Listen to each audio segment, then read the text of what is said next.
Punsko Dariaus ir Girėno mokyklos svetainėje vyko Velykinės parodos atidarymas. Susirinkusius pasveikino Lenkijos lietuvių etninės kultūros draugijos vadovė Aldona Vaicekauskienė. Šventėje dalyvavo etnografinis ansamblis Gimtinė, kapela Šalcinukas bei kiti.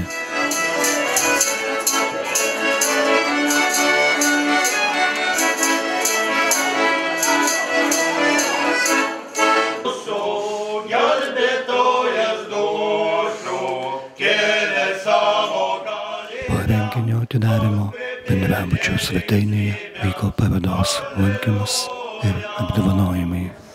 Jau 18 kartą Lenkijos lietuvių etninės kultūros draugija pakvietė į Velykinę parodą konkursą. Ši paroda nuo pat draugijos įkūrimo pradžios kasmet vyksta be jokios išimties.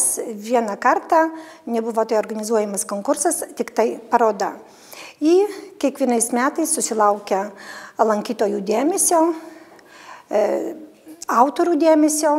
Tai ne tik tai mūsų krašto darbai, bet taip pat iš Lietuvos, iš Suvalkų. Šiemet turime autorių.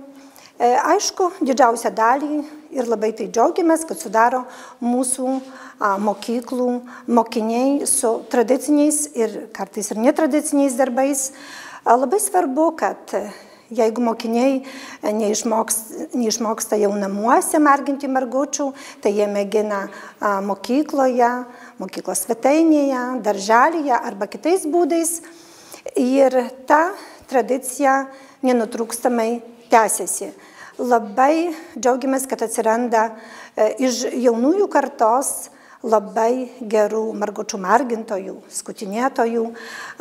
Gal tai bus tos vyresnės kartos lyg ir pakeitimas.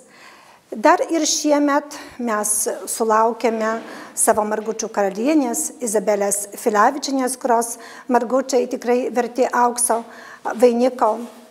Ir mūsų parodos ir konkurso formuluotė nesikeičia, tai tos pačios kategorijos ir komisija stengiasi labiausiai pastebėti ir įvertinti krašto tradiciją ir tai, kas yra susiję su ta tradicija, ar tai būtų margučiai, ar verbos, ar kad ir gėlių puokštės. Nelabai gal daug turime šiemet juostų, nors labai džiaugiamės, kad ir pradinių klasių mokiniai sugeba nupinti ar išausti ilgas juostas.